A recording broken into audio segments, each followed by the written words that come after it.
दोस्तों, अनंतराज एक ऐसी रियल एस्टेट कंपनी है जो अब डिजिटल इंडिया के फ्यूचर की तरफ तेजी से बढ़ रही है। इस साल यानी फाइनेंशियल ईयर 26 का क्वार्टर वन में कंपनी ने 125 करोड़ का मुनाफा कमाया है। लेकिन सवाल ये है, क्या ये सिर्फ क्वार्टरली रिजल्ट का गेम है या कोई बड़ी कहानी शुरू हो रही है। दोस्तों, मैं यहाँ पे आपको कोई भी स्टॉक बाय या सेल करने का रिकमेंडेशन नहीं दे रहा हूँ। मेरा मकसद सिर्फ इतना है कि मैं स्टॉक मार्केट न्यूज को आपको ऐसे समझाऊंगा ताकि आप आपका खुद का इन्वेस्टमेंट डिसीजन खुद ले सके। अगर आप हमारे चैनल पर नए हैं तो हमारे चैनल को जरूर सब्सक्राइब कीजिए। आपका एक क्लिक हमें मोटिवेशन देता है आपके लिए और भी बेहतर कंटेंट बनाने के लिए। दोस्तों, यहाँ पे आपको मिलेगा stock market news long term investment का नजरिए से, क्योंकि दोस्तों मुझे पूरा यकीन है कि आपको फाइनेंशियल फ्रीडम सिर्फ लॉन्ग टर्म इन्वेस्टमेंट ही दे सकता है। दोस्तों, अनंतराज एक पुरानी और मशहूर रियल एस्टेट कंपनी है जिसका फोकस दिल्ली एनसीआर रीजन में रेजिडेंशियल और कमर्शियल प्रॉपर्टीज पर है। लेकिन कंपनी अब डाइवर्सिफाई कर रही है और नई ग्रोथ इंजन है डेटा सेंटर्स। अगर हम लोग कंपनी का लास्ट 3 क्वार्टर्स का नंबर देखें, फाइनेंशियल 25 का क्वार्टर वन में रेवेन्यू था 482 करोड़, प्रॉफिट था 90 करोड़, और फाइनेंशियल 25 का क्वार्टर फोर में रेवेन्यू था 551 करोड़ और प्रॉफिट था 118 करोड़। और अब फाइनेंशियल 26 का क्वार्टर वन में 602 करोड़ का रेवेन्यू और 125 करोड़ का प्रॉफिट कमाया है कंपनी ने। इसका मतलब कंपनी क्वार्टर ऑन क्वार्टर भी ग्रो कर रहा है और ईयर ऑन ईयर भी। तो कंपनी का फाइनेंशियल और ऑपरेशनल हेल्थ बहुत अच्छा कंडीशन में है। कंपनी ने अब डेटा सेंटर बिजनेस पे कदम रखा है। डेटा सेंटर एक ऐसी जगह होती है जहाँ पे सर्वर्स, नेटवर्किंग इक्विपमेंट और स्टोरेज सिस्टम रखे जाते हैं, जिससे इंटरनेट सर्विसेज, एप्स और क्लाउड कंप्यूटिंग चलते हैं। जैसे आपका यूट्यूब, ऑनलाइन शॉपिंग या बैंकिंग ऐप सब किसी न किसी डेटा सेंटर से चलते हैं। अनंतराज के पास लैंड ऑलरेडी अवेलेबल है जहां वो डेटा सेंटर बना रहे हैं। फिलहाल 6 मेगावाट कैपेसिटी ऑपरेशनल है और टारगेट है कि 2032 तक 300 प्लस मेगावाट तक पहुंचने का। कंपनी का विजन अच्छा है।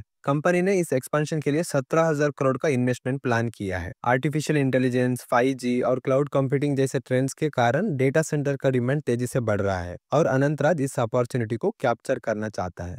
दोस्तों, रियल एस्टेट का बिजनेस कैपिटल इंटेंसिव होता है लेकिन मार्जिन्स कम होते हैं। वही डेटा सेंटर एक high margin recurring revenue business है। कंपनी के पास लैंड बैंक ऑलरेडी है जो डेटा सेंटर बनाने में काम आ रहा है। ये एक पावरफुल कॉम्बो हो सकता है, रियल एस्टेट प्लस टेक। लेकिन दोस्तों, हर अपॉर्चुनिटी के साथ कुछ रिस्क भी होता है। कंपनी का वैल्यूएशन अभी काफी प्रीमियम है। पी रेशियो लगभग 45 का आसपास है। अगर डेटा सेंटर एग्जीक्यूशन डिले हुआ या डिमांड उतनी नहीं बनी तो स्टॉक गिर भी सकता है। और कंपटीशन भी बहुत स्ट्रांग है। रिलायंस जियो, अडानी, योटा जैसे प्लेयर्स इस स्पेस में ऑलरेडी है।